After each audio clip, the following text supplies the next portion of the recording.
سجدے والی آیت ہے. شروع میں بھی میں نے آپ سے عرض کیا کہ اس آیت کو چونکہ میں نے ایک دفعہ پڑھا ہے، آپ نے اس آیت کو ایک دفعہ سنا ہے، تو مجھ پر پڑھنے کی وجہ سے، آپ پر سننے کی وجہ سے ایک سجدہ واجب ہے.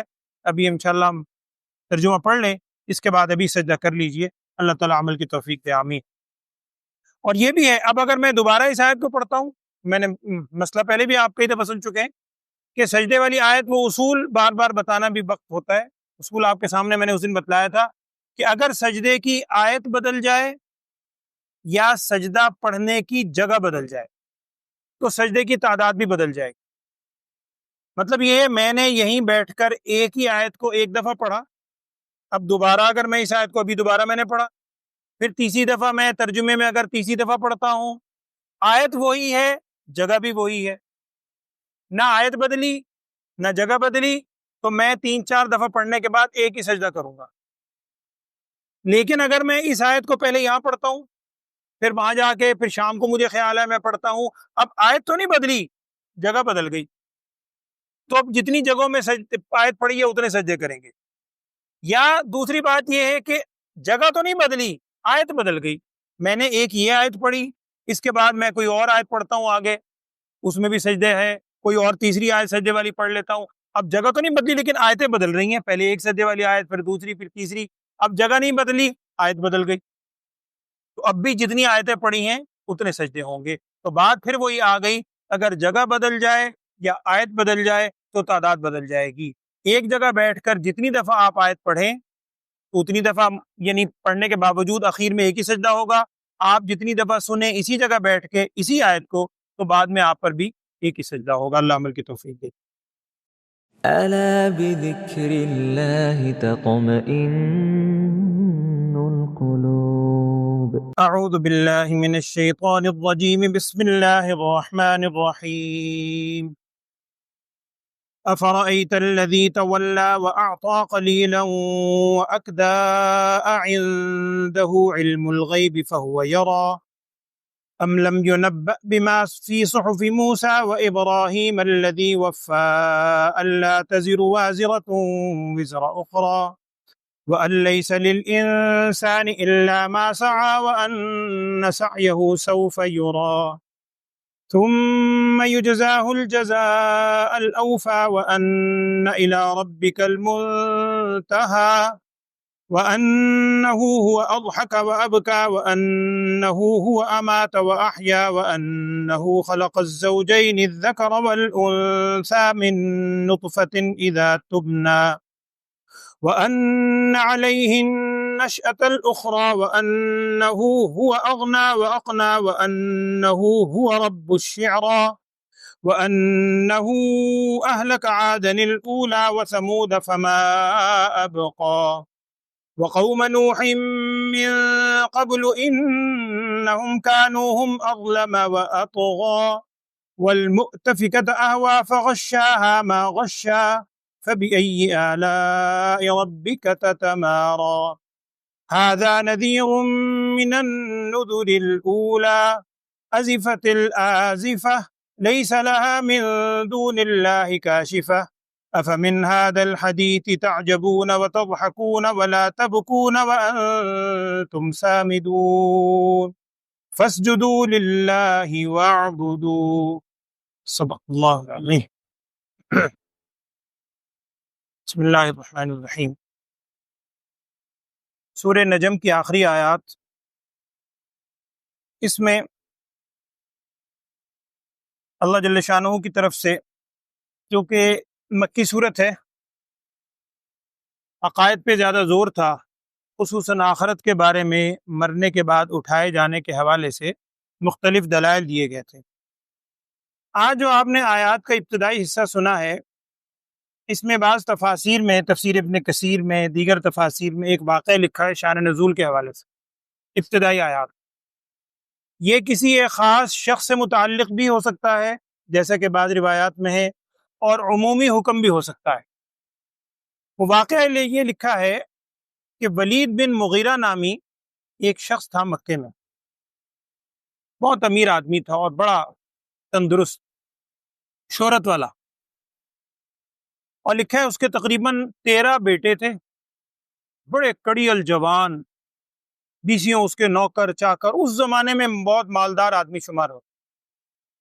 یہ وہی ولید بن مغیرہ ہے، اللہ جل شانہ نے اس کی اولاد میں سعادت دی، خالد بن ولید، خالد بن ولید کے والد. 3 بیٹے اللہ نے ایمان کی سعادت سے نوازے، خالد بن ولید، ولید بن ولید اور سعد بن ولید. یہ 3 بیٹے آگے چل کے مسلمان ہوئے، خود مسلمان نہیں ہوا، ولید نام ہے، ولید بن مغیرہ. تو اس کے پاس نبی صلی اللہ علیہ وسلم کی ہدایت ہر ایک کے لیے تھی. نبی صلی اللہ علیہ وسلم اس کے پاس بھی گئے، آپ صلی اللہ علیہ وسلم کی خواہش تھی یہ اگر ایمان لے آئے بڑا اثر رسوخ رکھتا ہے، بیسیوں اس کے غلام ہیں، نوکر چاکر ہیں، اولاد ہے، تو بڑا اچھا اثر پڑے گا. نبی صلی اللہ علیہ وسلم نے اس کے سامنے بات رکھی ساری کہ دیکھو تم بڑے سمجھدار آدمی لگتے ہو، اور قرآن کی آیات پڑھی، اپنا سارا کردار سامنے رکھا، اس کو اثر ہوا، اور آخرت کے بارے میں بھی اس کو بتلایا کہ یوں ہوگا. اس کے دل میں کچھ ایمان کا خیال آیا، یہ واپس آیا. اب کفار مکہ کے جو دیگر لوگ تھے، ابو جہل وغیرہ، انہیں معلوم ہوا کہ یہ ولید بن مغیرہ ہمارا بڑا سردار ہے، وہ ایمان لانے کی طرف راغب ہو رہا ہے. انہوں نے سب نے اکٹھا کر لیا.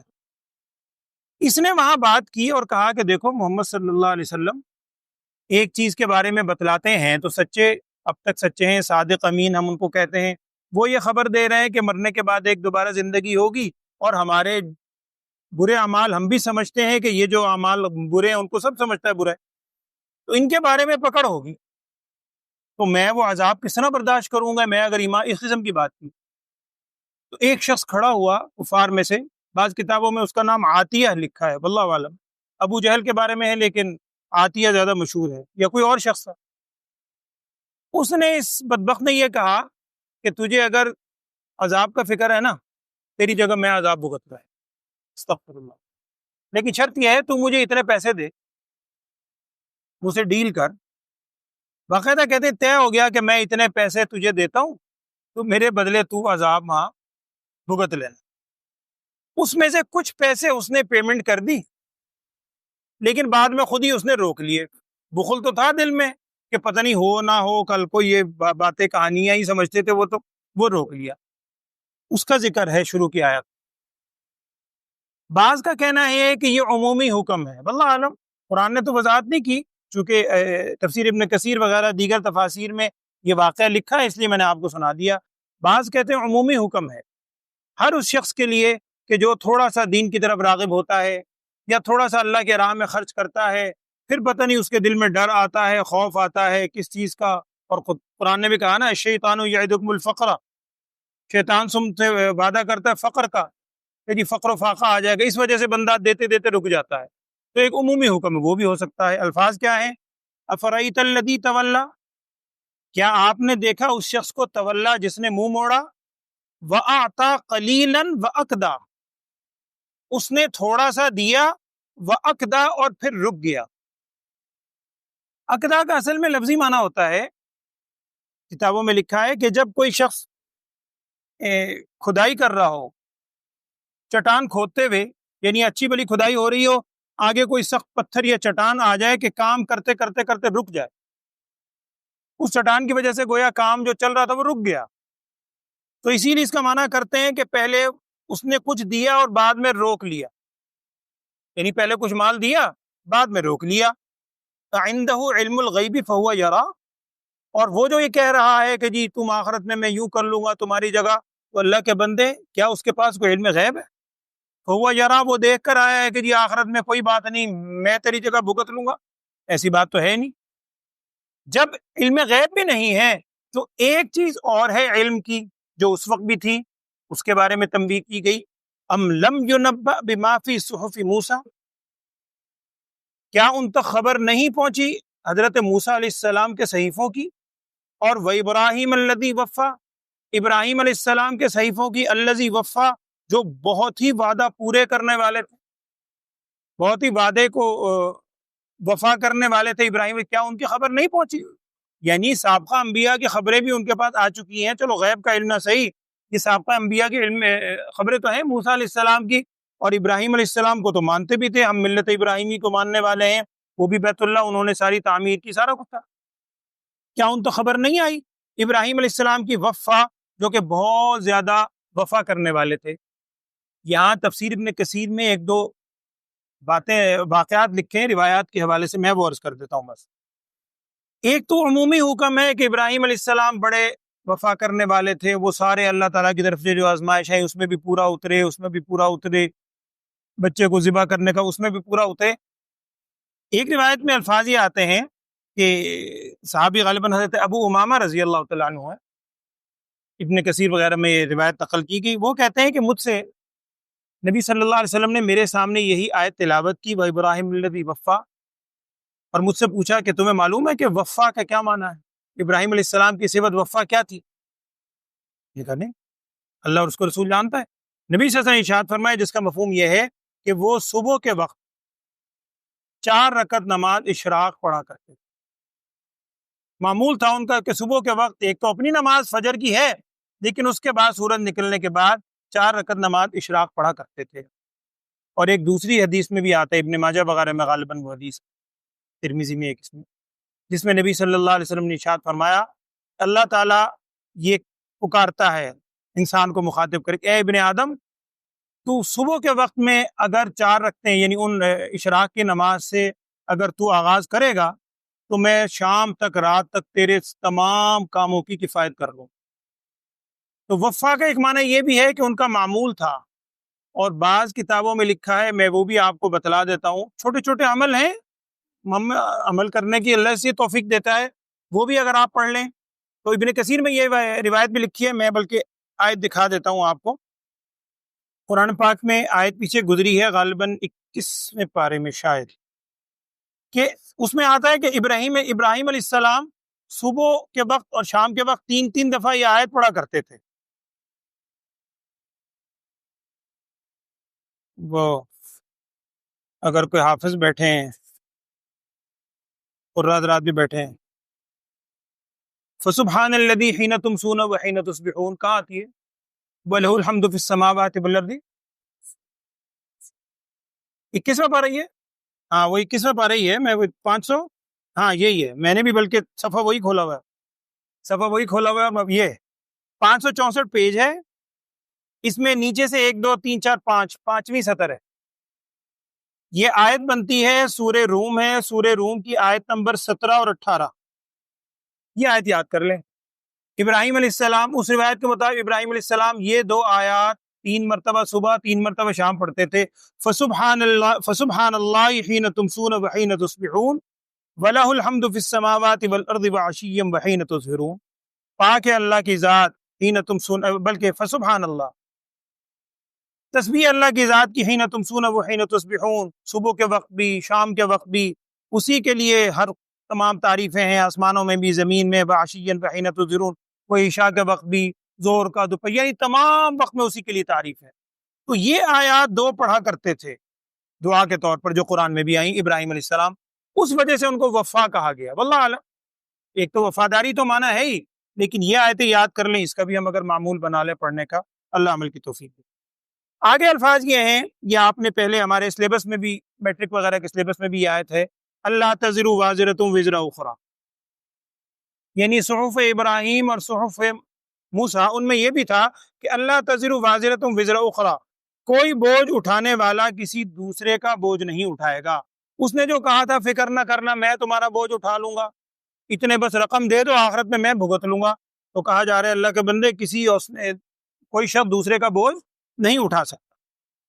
وَلَيْسَ لِلْإِنسَانِ إِلَّا مَا سَعَىٰ، اور انسان کے لیے نہیں ہے مگر وہی جو اس نے کوشش کی، ہر انسان جو کوشش کر کے عمل لے کے جائے گا اسی کے مطابق اس کا فیصلہ ہوگا۔ وَأَنَّ سَعْيَهُ سَوْفَ يُرَىٰ، اور تمہاری اور بے شک ان کی جو کوشش ہے ان قریب وہ اسے دکھلا دی جائے گی۔ ثُمَّ يُجْزَاهُ الْجَزَاءَ الْأَوْفَىٰ، پھر پورا پورا اس کو بدلہ بھی دیا جائے گا، اور اللہ ہی کے حضور ہے ہر چیز کی انتہا۔ آگے اللہ جل شانہ کی صفات بیان ہو رہی ہیں کئی، وہ کیا ہے؟ اللہ ہی کی ذات اضحک و ابکا۔ دیکھیں دنیا میں انسان کو 2 طرح کے حالات عموماً واسطہ پڑتا ہے، اور ہیں ہی 2 طرح کے حالات، یا انسان خوشی کی کیفیت میں ہے، بڑا ہنستا کھیلتا ہے، خوش ہوتا ہے، یا خدا نہ خواستہ اللہ نہ کرے کوئی آزمائش تکلیف آ گئی تو رونے کی کیفیت ہوتی ہے۔ انسان بعض اوقات ان کو اسباب کی طرف منسوب کرتا ہے اس وجہ سے مجھے یہ ہوا، اس وجہ سے خوشی ملی، اس وجہ سے میرے اوپر تکلیف آئی، حالانکہ سب کچھ کرنے والا تو اللہ ہی ہے۔ اسباب کے اندر تاثیر کون ڈالتا ہے؟ اللہ مسبب الاسباب ہے، اسباب وہی بناتا ہے۔ اچھے بھلے حالات چلتے چلتے اچانک خدا نخواستہ کچھ ہو سکتا ہے، اللہ معاف فرمائے۔ تو اللہ ہی کی ذات ہے اضحکہ، جو ہنساتی بھی ہے اور جو رلاتی بھی ہے، اور پھر بالآخر وہی ذات ہے امات و احیا، جو موت بھی دیتی ہے، زندگی بھی دیتی ہے۔ وَأَنَّهُ خَلَقَ، یہ ساری اللہ تعالیٰ کی صفات، اور اللہ ہی کی ذات ہے خلق الزوجین، جس نے جوڑے پیدا کیے، ذکر والانثى، نر بھی اور مادہ بھی، من نطفتن، ایک بوند سے، اذا تمنا، جب وہ ٹپکائی گئی۔ اللہ نے نظام بنایا، سارے انسان اسی طرح وجود میں آتے ہیں جاندار۔ وَأَنَّ عَلَيْهِ النَّشْأَةَ الْأُخْرَى، اور آگے فرمایا کہ بے شک اسی اللہ کے ذمے ہے دوبارہ اٹھایا جانا، دوبارہ جو اٹھو گے وہ بھی اللہ ہی کے ذمے ہے۔ وَأَنَّهُ هُوَ أَغْنَى وَأَقْنَى، اور بے شک اللہ ہی کی ذات ہے اغنا، جو غنی بناتی ہے، وَأَقْنَى، اور بہت زیادہ مال عطا کرتی ہے۔ اقنا قنیتن سے ہے، عام طور پر وہ مال کے لیے شمار ہوتا ہے کہ جو مال محفوظ رہے، یعنی آپ اسے کہہ رہے ہیں جو سیف رہتا ہے، ریزرو سرمایہ یا خزانہ کہہ لیں بہت زیادہ، تو وہی اللہ کی ذات غنی بھی بناتی ہے اور بہت زیادہ سرمایہ عطا کرتی ہے۔ وَأَنَّهُ هُوَ رَبُّ الشِّعْرَى، یہ سمجھ لیں، اور اللہ ہی کی ذات ہے شعرا کا رب۔ شعرا ایک ستارے کا نام ہے، اور اس کا ذکر اس آیت میں اس لیے کیا گیا چونکہ مکی صورت بھی ہے، مختلف ستارے تھے، ان میں ایک ستارہ عربوں کے ہاں شعرا کے نام سے مشہور تھا، اور بعض قومیں ایسی تھی، بعض قبیلے جو اس ستارے کو پوجتے تھے، نعوذ باللہ، وہ کہتے تھے یہ ہمارا رب ہے، یہ شعرا ستارہ جو ہے یہ ہمارا رب ہے۔ تو کہا گیا اللہ کے بندے تم اس کو رب بنا رہے ہو، حالانکہ اس ستارے کا رب بھی وہی ہے، وہ تو خود مخلوق ہے، وہ تو خود اللہ کی مخلوق ہے، اس کا رب بھی اللہ تعالیٰ ہے، اور تم اللہ کو چھوڑ کر اس کو رب بنا رہے ہو۔ اس وجہ سے ان کو تنبیہ کی گئی۔ وَأَنَّهُ أَهْلَكَ عَادًا الْأُولَىٰ، بے شک اللہ ہی کی ذات ہے جس نے ہلاک کیا عادن الاولیٰ، قوم عاد کو پہلی۔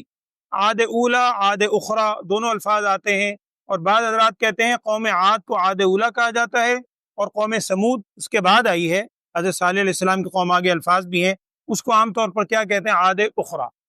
تو اللہ نے ہلاک کیا عاد اولیٰ کو۔ اس کا ذکر اس لیے ہے کہ یہ قوم وہ ہے جو دنیا میں بڑی مضبوط ترین قوم تھی، اور جس کا یہ دعویٰ تھا کہ ہم سے زیادہ من اشد منا قوہ، اور واقعتاً ان سے زیادہ قوت والا کوئی نہیں تھا۔ پیچھے ان کی تفصیل آپ ساری سن چکے ہیں۔ پھر اللہ کی طرف سے عذاب آیا، اٹھا کر ان کو نیچے پٹخ دیا۔ تو وَأَنَّهُ أَهْلَكَ عَادًا الْأُولَىٰ، اللہ کی ذات وہ ہے جس نے ہلاک کیا عاد اولیٰ کو، وَثَمُودَ، اور قوم سمود کو بھی، فما ابقا، کچھ ان میں باقی نہیں رہا، سب فنا ہو گئے۔ اسی طرح قوم نوح من قبل، نوح علیہ السلام کا زمانہ اس سے پہلے تھا، یہ سمود اور عاد سے وہی قرآن کہہ رہا ہے، اور قوم نوح کو بھی ہلاک کیا اس سے پہلے۔ انہم کانو، یہ ساری کی ساری قومیں، ہم اظلم و اطغا، یہ بہت زیادہ ظالم بھی تھیں اور بہت زیادہ سرکش بھی۔ والمؤتفقۃ اہوا، اور پھر اللہ نے اوندھی ہونے والی قوم کو الٹ دیا۔ اس سے مراد ہے حضرت لوط علیہ السلام کے قوم، قوم صدوم، یہ پیچھے آپ پڑھ چکے ہیں، اس پر جو عذاب کی کیفیت آئی تھی۔ فغشاها ما غشا، پھر اس پر چھا گیا جو چھایا۔ چونکہ قوم لوط پر جتنا بدترین عذاب آیا ہے، اللہ بچائے، اور کسی قوم کے اتنے سخت الفاظ نہیں آتے، کہ جبرائیل علیہ السلام نے، وہ پیچھے آپ سن چکے ہیں، کہ اپنے پر سے یا ہاتھ سے ایسے کر کے اس پوری بستی کو اٹھا کر اوپر لے جا کر الٹ دیا، اور صرف الٹا نہیں، الٹنے کے بعد اوپر سے پتھروں کی بارش ہوئی۔ تو یہ ہے کہ اوپر ڈھانپ لیا، جس نے ڈھانپ لیا اس بارش سے، پتھروں سے بالکل ڈھانپ لیا گیا۔ فَبِأَيِّ آلَاءِ رَبِّكَ تَتَمَارَىٰ، اعلیٰ نعمت کو کہتے ہیں نعمتیں، اللہ تعالیٰ کی کون کون سی نعمتوں کے بارے میں تتمارا، تم شک کرو۔ یہ ساری اللہ کی نعمتیں ہیں، تمہیں ڈرایا بھی جا رہا ہے۔ اس سے پہلے یہ کہا جا رہا ہے اللہ کی ذات وہ ہے، مارتی بھی وہی ہے، صحت بھی وہی دیتی ہے، سب کچھ، ہنسنا مرنا سب اسی کے قبضے میں ہے۔ اور یہ پھر اگر تمہیں نہیں یقین آ رہا، فلاں قوم کو دیکھ لو، فلاں قوم کو دیکھ لو، فلاں یہی ہوا، تو پھر تم اللہ کی کون کون سی نعمتوں کے بارے میں شک کرو گے۔ اب آخر میں کیا ہے؟ ھذا نذیر، یہ رسول صلی اللہ علیہ وسلم کو کہا جا رہا ہے کہ یہ ہستی نبی صلی اللہ علیہ وسلم بھی ڈرانے والے ہیں، من النذر الاولیٰ، جیسا کہ پہلے ڈرانے والے گزر چکے. پہلے جیسے انبیاء علیہ الصلوۃ والسلام اللہ کی طرف سے ڈرانے والے بن کر آئے تھے، اسی طرح یہ نبی صلی اللہ علیہ وسلم بھی ڈرانے والے ہیں. ازفت الازفہ، قریب آ گئی آنے والی وہ جو موت جس سے تم منکر ہو، قیامت وہ بالکل قریب آ چکی. لیس لہا من دون اللہ کاشفہ، اللہ تعالیٰ کے علاوہ کوئی اس سے بچانے والا نہیں ہے. افمن ھذا الحدیث تعجبون، کیا تم ان باتوں میں شک کرتے ہو؟ یہ جب ساری باتیں سنتے ہو کہ ان کے ساتھ یہ ہوا تو تمہارے ساتھ کیوں نہیں ہوگا؟ تمہارے ساتھ بھی ہی ہوگا. اور اللہ معاف فرمائے، ہمیں اپنی فکر کرنی ہے. جب تک سانس چل رہا ہے ہمیں بھی توبہ کی توفیق دے. موت تو آنی ہے. تو کیا تم ان باتوں پر تعجب کرتے ہو؟ وَتَضْحَكُونَ وَلَا تَبْكُونَ، اور تم بس ان ہنسی خوشی کی باتوں میں لگے رہتے ہو، کھیل کود میں. وَلَا تَبْكُونَ، اور آخرت کو سوچ کے روتے نہیں ہو تم. وَأَنْتُمْ صَامِدُونَ، حقیقت یہ ہے کہ تم انتہائی غافل ہو. صامدون مطلب غافلون، تم انتہائی غفلت کے اندر پڑے ہوئے ہو. اب کرنا یہ چاہیے اور ہونا بھی یہ چاہیے. فَاسْجُدُوا لِلَّهِ وَاعْبُدُوا، تم اللہ کے حضور سجدہ کرو اور اللہ ہی کی عبادت. یہ آخری آیت سجدے والی. اور اس صورت کے شروع میں نے آپ کو یہ واقعہ سنایا تھا، آپ کو یاد ہوگا. میں 1 منٹ میں عرض کر دیتا ہوں دوبارہ کہ بالکل ابتدا میں یہ ابتدائی صورت ہے جس میں سجدے والی آیت آئی. اور میں نے آپ سے بھی عرض کیا تھا کہ آپ صلی اللہ علیہ وسلم بیت اللہ میں تلاوت فرما رہے تھے، پیچھے اس وقت کفار کے بڑے بڑے سردار بھی کھڑے تھے. جب آپ صلی اللہ علیہ وسلم نے مکمل یہ صورت پڑھی اور آپ پیچھے سن چکے، اس میں لات منات عزا کا بھی ذکر ہے. آپ صلی اللہ علیہ وسلم سجدے میں گئے تو سارے کفار کے سردار وہ بھی سجدے میں چلے گئے تھے. صرف ایک شخص امیہ بن خلف کا نام بھی آتا ہے، اس نے ایسے کر کے مٹی اپنے اس پہ لگا لی تھی. اور حضرت عبداللہ ابن مسعود رضی اللہ تعالیٰ عنہ روایت کرتے ہیں، یہ ساری حدیث کہنے لگے ایک شخص نے اٹھا کے مٹی ماتھے پہ لگا لی تھی اور میں نے دیکھا کہ پھر وہ کفر کی حالت میں ہی دنیا سے گیا. امیہ بن خلف یا کوئی اور شخص، اللہ عالم. بہرحال سجدے والی آیت ہے. شروع میں بھی میں نے آپ سے عرض کیا کہ اس آیت کو چونکہ میں نے ایک دفعہ پڑھا ہے، آپ نے اس آیت کو ایک دفعہ سنا ہے، تو مجھ پر پڑھنے کی وجہ سے، آپ پر سننے کی وجہ سے ایک سجدہ واجب ہے. ابھی انشاءاللہ ہم ترجمہ پڑھ لیں، اس کے بعد ابھی سجدہ کر لیجئے. اللہ تعالیٰ عمل کی توفیق دے، آمین. اور یہ بھی ہے، اب اگر میں دوبارہ اس آیت کو پڑھتا ہوں، میں نے مسئلہ پہلے بھی آپ کئی دفعہ سن چکے ہیں کہ سجدے والی آیت وہ اصول بار بار بتانا بھی وقت ہوتا ہے. اصول آپ کے سامنے میں نے اس دن بتلایا تھا کہ اگر سجدے کی آیت بدل جائے یا سجدہ پڑھنے کی جگہ بدل جائے تو سجدے کی تعداد بھی بدل جائے گی. مطلب یہ ہے میں نے یہیں بیٹھ کر ایک ہی آیت کو ایک دفعہ پڑھا، اب دوبارہ اگر میں اس آیت کو ابھی دوبارہ میں نے پڑھا، پھر تیسری دفعہ میں ترجمے میں اگر تیسری دفعہ پڑھتا ہوں، آیت وہی ہے، جگہ بھی وہی ہے، نہ آیت بدلی نہ جگہ بدلی، تو میں 3-4 دفعہ پڑھنے کے بعد ایک ہی سجدہ کروں گا. لیکن اگر میں اس آیت کو پہلے یہاں پڑھتا ہوں، پھر وہاں جا کے پھر شام کو مجھے خیال ہے میں پڑھتا ہوں، اب آیت تو نہیں بدلی، جگہ بدل گئی، تو اب جتنی جگہوں میں آیت پڑھی ہے اتنے سجدے کریں گے. یا دوسری بات یہ ہے کہ جگہ تو نہیں بدلی، آیت بدل گئی. میں نے ایک یہ آیت پڑھی، اس کے بعد میں کوئی اور آیت پڑھتا ہوں آگے، اس میں بھی سجدے ہے، کوئی اور تیسری آیت سجدے والی پڑھ لیتا ہوں. اب جگہ تو نہیں بدلی لیکن آیتیں بدل رہی ہیں، پہلے ایک سجدے والی آیت، پھر دوسری، پھر تیسری. اب جگہ نہیں بدلی، آیت بدل گئی، تو اب بھی جتنی آیتیں پڑھی ہیں اتنے سجدے ہوں گے. تو بات پھر وہی آ گئی، اگر جگہ بدل جائے یا آیت بدل جائے تو تعداد بدل جائے گی. ایک جگہ بیٹھ کر جتنی دفعہ آپ آیت پڑھیں اتنی دفعہ، یعنی پڑھنے کے باوجود اخیر میں ایک ہی سجدہ ہوگا. آپ جتنی دفعہ سنیں اسی جگہ بیٹھ کے اسی آیت کو، تو بعد میں آپ پر بھی ایک ہی سجدہ ہوگا. اللہ عمل کی توفیق دے. اعوذ باللہ من الشیطان الرجیم، بسم اللہ الرحمن الرحیم. افرأیت الذی تولی، کیا آپ نے دیکھا اس شخص کو، تولا جس نے منہ پھیرا، وَأَعْطَى قَلِيلًا وَأَكْدَى، اور دیا اس نے تھوڑا سا مال، وَأَكْدَى، اور پھر روک لیا. یعنی وہی جو واقعہ میں نے عرض کیا. اَعِندَهُ عِلْمُ الْغَيْبِ فَهُوَ يَرَى، کیا اس کے پاس غیب کا علم ہے؟ فَهُوَ يَرَى، وہ اس کو دیکھ رہا ہے غیب کے علم کو. ظاہری بات غیب کا علم تو نہیں ہے. ام لم ينبأ بما فی صحف موسیٰ، کیا نہیں خبر آئی اس کے پاس موسیٰ علیہ السلام کے صحیفوں والی. وَإِبْرَاهِيمَ الَّذِي وَفَّى، اور ابراہیم علیہ السلام کی خبر نہیں آئی، الذی وفا، وہ ابراہیم علیہ السلام جو کہ بہت ہی وفادار تھے. اور میں نے ایک دو باتیں عرض کی ہیں، وہ عمل کرتے تھے. اللہ ہمیں بھی توفیق دے. ان صحیفوں میں کیا باتیں تھیں؟ اللہ تزر وازرۃ وزر اخری، وازرۃ کہتے ہیں بوجھ اٹھانے والا، وزر کہتے ہیں بوجھ کو. اللہ تزر نہیں بوجھ اٹھائے گا وازرتن کوئی بوجھ اٹھانے والا وزر اخرى کسی دوسرے کا بوجھ، ہر شخص اپنے عمل کا خود ذمہ دار ہوگا۔ وَأَن لَيْسَ لِلْإِنسَانِ إِلَّا مَا سَعَىٰ، اور نہیں ہر انسان کے لیے مگر وہی جو اس نے کوشش کی۔ یاد رکھیں اس آیت سے بعض لوگوں کو یہ غلط فہمی ہوئی ہے، اور بعض حضرات کا یہ موقف ہے، اور جو کہ جمہور کے خلاف ہے، ان کا کہنا یہ ہے کہ ایصال ثواب نہیں ہوتا، کیونکہ اس آیت میں اللہ تعالیٰ یہ فرما رہا ہے کہ انسان کے لیے وہی ہے جو اس نے کمایا۔ یاد رکھیں یہ آیت یہ بتا رہی ہے کہ انسان کے لیے وہ ہے جو اس نے کمایا، کا مطلب ہے جب دنیا سے جاتا ہے اس کا جو عمل کرنے کا معاملہ ہے وہ بند ہو جاتا ہے۔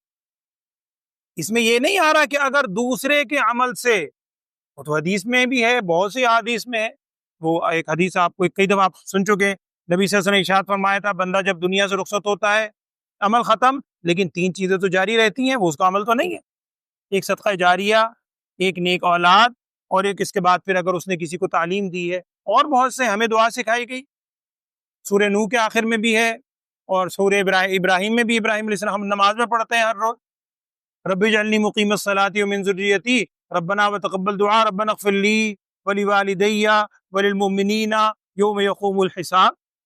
تو اس لیے اس کا مفہوم یہی ہے کہ وَلَيْسَ الْإِنسَانُ إِلَّا مَا سَعَىٰ، اور بعض حضرات نے یہ بڑی تفصیل طلب بات ہے، وقت نہیں ہے، میں ویسی ذہن میں ایک دو بات عرض کر رہا ہوں۔ بعض حضرات نے لکھا ہے کہ اس سے ایمان مراد، کہ کسی کا ایمان دوسرے کو فائدہ نہیں دے سکتا، یا جو انسان کی عبادات ہیں عملی، فرض کریں جو میرے ذمے جو عبادت فرض ہے، نماز ہے، زکوٰۃ ہے یا حج وغیرہ ہے، وہ میں کر لوں، نماز پڑھ لوں، آپ کی طرف سے ادا ہو جائے، ایسے نہیں۔ وَلَيْسَ لِلْإِنسَانِ إِلَّا مَا سَعَىٰ وَأَنَّ سَعْيَهُ سَوْفَ يُرَىٰ، اور بے شک سعیہ انسان کی جو کوشش ہے، سوف یرا ان قریب وہ اسے دیکھ لے گا، ثم یجزاہ الجزاء الاوفیٰ، پھر اس کو بدلہ دیا جائے گا پورا پورا بدلہ، وان الی ربک المنتہی، بے شک آپ کے رب کی طرف ہی ہے انتہا، ہر چیز کی انتہا رب ہی کی جانب ہے، وانہ، اب یہ اللہ تعالیٰ کی صفات ہیں بہت سی، وانہ هو اضحک وابکی، بے شک اللہ ہی کی ذات ہے جو ہنساتی بھی ہے رلاتی بھی ہے، یعنی حالات جو پیش آتے ہیں، وانہ هو امات احیا، بے شک اللہ ہی کی ذات ہے جو موت بھی دیتی ہے زندگی بھی دیتی ہے، وَأَنَّهُ خَلَقَ الزَّوْجَيْنِ الذَّكَرَ وَالْأُنثَىٰ، اور اللہ ہی کی ذات ہے جس نے پیدا کیے جوڑے نر اور مادہ، من نطفۃ، ایک نطفے سے، بوند سے، اذا تمنا، جب وہ ٹپکائی جائے، وَأَنَّ عَلَيْهِ النَّشْأَةَ الْأُخْرَىٰ، اور بے شک اللہ ہی کے ذمے ہے دوبارہ اٹھانا، وَأَنَّهُ هُوَ أَغْنَىٰ وَأَقْنَىٰ، بے شک اللہ ہی کی ذات غنی بھی بناتی ہے، واقنا، اور بہت زیادہ مال عطا کرتی ہے، وَأَنَّهُ هُوَ رَبُّ الشِّعْرَىٰ، اور جس شعرا ستارے کو تم پوچھتے ہو اس کا رب بھی وہی ہے، وَأَنَّهُ أَهْلَكَ عَادًا الْأُولَىٰ، اور بے شک اللہ کی ذات نے ہلاک کیا عاد اولا کو، یعنی وہ عاد جو کہ شروع میں گزری قوم، وَثَمُودَ، یہ عاد ثانیہ اور قوم سمود کو بھی، فما ابقا، کچھ ان میں باقی نہیں رہا، قوم ہلاک ہو گئے، وقوم نوح من قبل، اور قوم نوح کو بھی ہلاک کیا اس سے پہلے، انہم کانوا، بے شک یہ سب کے سب، قوم نوح، قوم عاد، قوم سمود، یہ سب کے سب، کانوا ہم اظلم و اطغیٰ، بہت زیادہ ظلم کرنے والے تھے اور بہت زیادہ سرکش تھے، والمؤتفکۃ اہوا، اور پھر وہ قوم جو اوندھی ہوئی اس کے ساتھ بھی یہی کیفیت اللہ کی طرف سے، اس کو اوپر یعنی پٹخ دیا گیا، اور میں نے عرض کی اس سے مراد قوم لوط ہے، لوط علیہ السلام کی قوم، فغشاها ما غشا، پھر چھا گیا ان پر جو چھایا، پتھروں کی بارش یا جو بھی کیفیت تھی، فبأي آلاء ربک تتماری، تو اللہ تعالیٰ کی کون کون سی نعمتوں کو تم اس میں شک کرو گے، ھذا نذیر من النذر الاولیٰ، یہ ڈرانے والے ہیں محمد صلی اللہ علیہ وسلم، من النذر الاولیٰ، جیسے پہلے ڈرانے والے ان میں سے، یہ بھی اللہ کے نبی اور رسول بنا کر اللہ کی طرف سے بھیجے، ازیفۃ الازفہ، قریب آ گئی آنے والی، وہ قیامت یا موت آنے والی بالکل قریب آ چکی ہے، لیس لہا من دون اللہ کاشفہ، کوئی نہیں ہے اللہ کے علاوہ اسے ہٹانے والا، افمن ھذا الحدیث تعجبون، کیا ان باتوں میں وہ شک کر رہے ہیں، تم شک کر رہے ہو، وتضحکون ولا تبکون، اور تم ہنسی مذاق میں لگے رہتے ہو غفلت میں، ولا تبکون، اور اللہ کی طرف رجوع کر کے روتے نہیں ہو، وانتم صامدون، مطلب اس کا یہی ہوا کہ انتم صامدون، تم بڑے ہی غفلت میں پڑے ہوئے ہو، فاسجدوا للہ واعبدوا، اللہ کے لیے سجدہ کرو اور اللہ ہی کی تم عبادت کرو، اللہ ہمیں بھی عبادت کی توفیق دے، اللہم آمین۔ سجدہ بھی بعد میں کر لیجیے کہ الحمدللہ رب العالمین اللہم صلی علی سیدنا و مولانا محمد وعلی آل سیدنا و مولانا محمد۔ یا اللہ ہم سب کے گناہوں کو معاف فرما، لغزشات سے درگزر فرما۔ قرآن کی جو آیات ہم روز سنتے پڑھتے ہیں، جو نصیحتیں سنتے ہیں، ہم سب کو ان پر عمل کرنے کی توفیق عطا فرما۔ ہم سب کو ہر معاملے میں ایک اور نیک ہونے کی توفیق عطا فرما۔ ہم سب کو نبی صلی اللہ علیہ وسلم کی کامل اتباع نصیب فرما۔ وصلی اللہ تعالی علی خیر خلقہ سیدنا و مولانا محمد وعلی آلہ و اصحابہ اجمعین، آمین برحمتک یا